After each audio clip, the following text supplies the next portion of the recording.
banda Moss é uma banda de rock gospel. Vocês tocavam só músicas em inglês? Sim.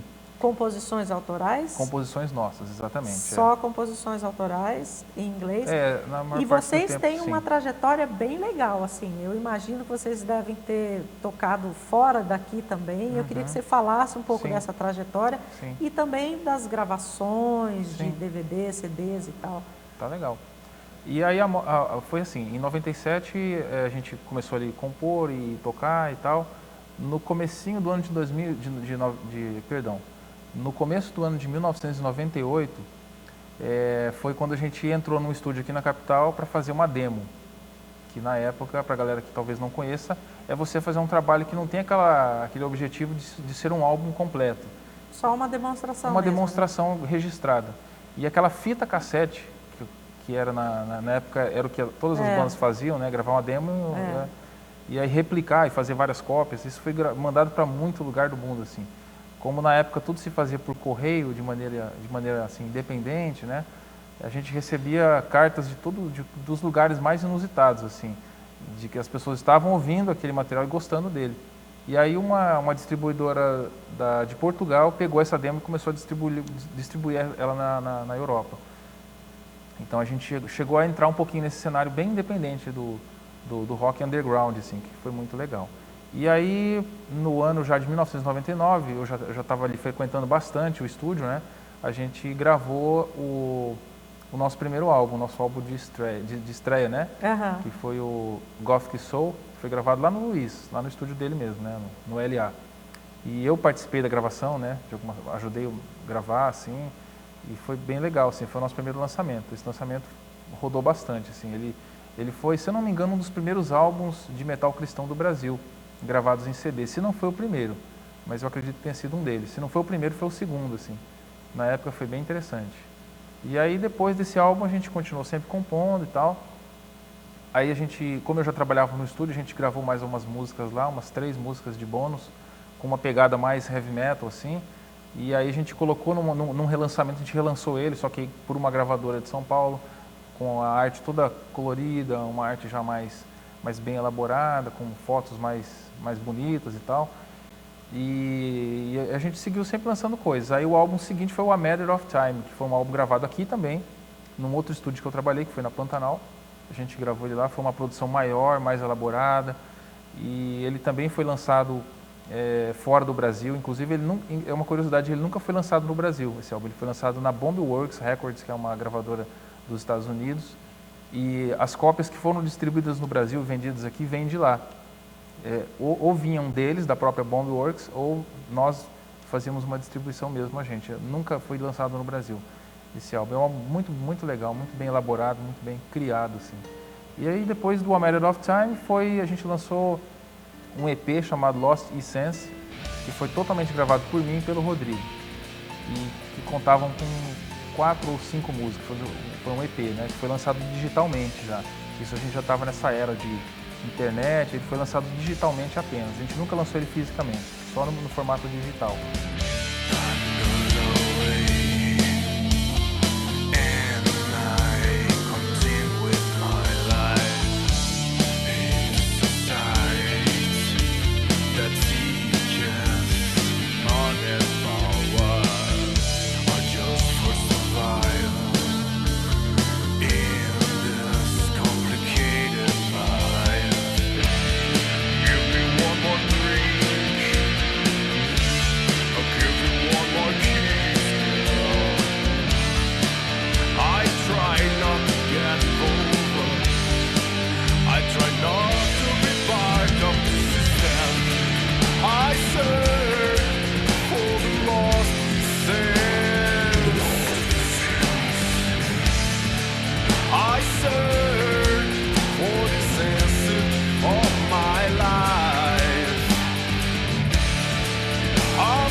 Depois do Lost Essence, nós gravamos um álbum acústico. A gente fez esse álbum chamado Acoustic, que foi lançado acho que em 2009, se não me falha a memória.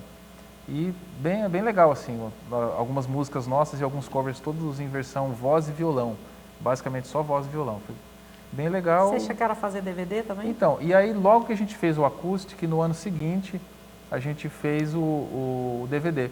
Um DVD que foi batizado pelo Rodrigo, inclusive, com o nome de 9408. Porque no ano de 2008, tipo assim, de 94 a 2008. Exatamente, faz um certo tempo, tem que lembrar. Mas o 9408 ficou por causa disso. E a gente colocou lá várias imagens de shows. E vocês fizeram o quê? Um show num grande espaço? Não, foi um DVD assim, quase que um documentário. Assim, foi uma compilação. De toda a história, uma compilação de alguns videoclipes que a gente fez. E imagens de bastidores de shows, entrevistas, essas curiosidades. Que legal, assim, a gente ensaiando.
Eram na banda? Quantas pessoas? Aliás, devem ter tido algumas formações. Eu queria que você falasse disso, assim. Bom, na formação da Amos, passaram vários músicos, assim. Mas a formação original era quem? A formação original sempre foi o Rodrigo, né? Por ele ser o fundador e o idealizador do projeto. Mas a formação que permaneceu por mais tempo, eu acredito que tenha sido eu e ele, devido ao nosso encontro lá em 1997, e até agora, né, no final dos anos 2000, aí a gente teve... O Rodrigo toca o quê? O Rodrigo é baixista, cantor e compositor. Você guitarrista e cantor. Tinha um baterista na banda? Então, e aí os bateristas, assim, passaram muitos, assim. Eu acredito que o que tenha ficado mais tempo tenha sido o Cleison de Moraes, que é um baterista muito legal. Ou seja, era tipo um power trio, assim, a Amos era tipo assim, vários músicos passaram. Uma formação que durou bastante tempo também, acredito que tenha sido... com a entrada do Helder Domingues na guitarra, que ele entrou ali no ano 2000, mais ou menos. Ele ficou bastante tempo também. Mas aí chegava a ser 2 guitarras, baixo, bateria? A gente teve a nossa maior formação foi essa, foi bateria, baixo, 2 guitarras, teclado e voz. Tinha um teclado, isso, né? Foi o Dennis Subtil, que ficou com a gente um bom tempo também. Foi uma formação que durou um pouco mais de tempo, assim. Foi essa formação dos 5, né? E aí... com algumas mudanças que a gente teve, acabou que a banda deu uma parada ali um tempo e ficamos eu e o Rodrigo, até que a gente retornou com um baterista que a gente conheceu em São Paulo, através da internet e tal, e a gente também fez uma série de shows com ele. O estilo da banda é heavy metal? Então, nós tivemos várias fases também. A sonoridade que sempre foi mais forte na banda foi o rock, né, com uma vertente gótica, que veio um pouco ali do movimento pós-punk, no final dos anos 70, no Reino Unido, que tinha uma característica maior das músicas não serem tão para cima, assim, serem músicas um pouco mais lentas, com voz mais grave, não aquela voz aguda do rock and roll e do heavy metal, uma voz mais grave, né? Então a gente sempre foi uma banda assim de rock gótico, entendeu? Que teve uma fase mais heavy metal. E aí depois foi passando gradativamente para uma fase mais rock and roll, mais rock gótico, assim. Vocês são uma banda conhecidas nacionalmente? Olha, porque assim, eu imagino que nesse mercado do rock gospel, eu não sei, é muito grande esse mercado, eu tenho a impressão que agora, mais do que nunca, é um mercado muito grande, né? É um mercado, eu diria assim, é um mercado grande, mas eu diria... pouco conhecido, assim. Para toda a população, ele é bem divulgado nos meios cristãos mesmo. Isso, Você vê, por exemplo, o que aconteceu com a própria renovação carismática, né? de onde nós temos ali, posso estar enganado, mas talvez ali 3 ou 4 grandes bandas assim, né? Talvez o Rosa de Saron o maior expoente assim deles. Tem um mercado muito grande de pessoas que consomem, vão aos shows, né? Ou seja, compram ingressos, vão aos shows, compram o material da banda, o material original, né? E aí no lado evangélico, vamos assim dizer, nós temos a Oficina G3, que está há mais de 2 décadas estabelecido como um grande nome, já ganharam inclusive Grammy Latino, já tocaram no Rock in Rio, já fizeram grandes coisas já. Nessa trajetória do rock, como a gente está contando a história do rock e do blues, você se lembra de outras bandas que fizeram parte dessa história no rock gospel? Sei que tiveram uma expressão local. Sim.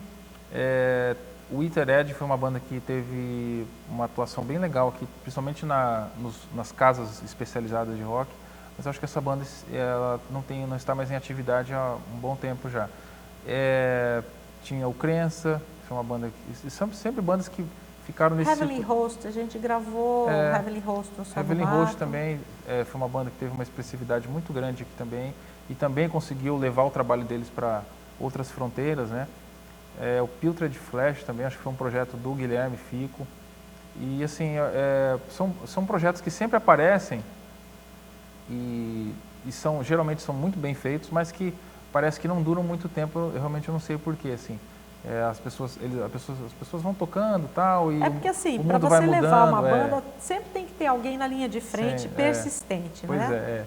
E aí você está falando do Guilherme, o Guilherme é nosso operador de áudio. Isso. E também está sempre envolvido, né? Então, com essa história que você me propõe contar assim hoje, ela me faz lembrar isso, que nessa trajetória nós vimos muitas bandas, não são poucas, é difícil até lembrar o nome delas. Nós vimos muitas bandas que começaram, mas que não duraram muito tempo. Enquanto estiveram em atividade, fizeram um trabalho legal, assim. Eu dividi palco com muitas dessas bandas, mas que elas não... Eu me sinto, assim, junto com alguns amigos, como o Guilherme e alguns outros, assim, como os remanescentes, que a gente ainda está até hoje sem desistir. E tentando encaixar isso no nosso estilo de vida que vai mudando, né?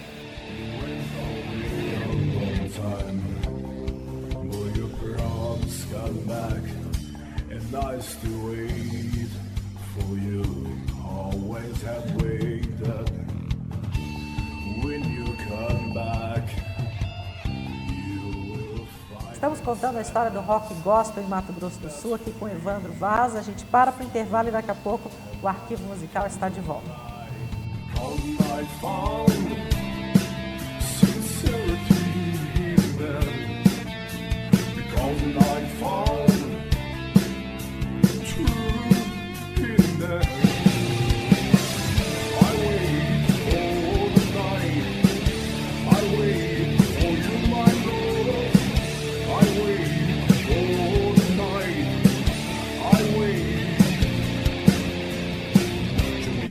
My love.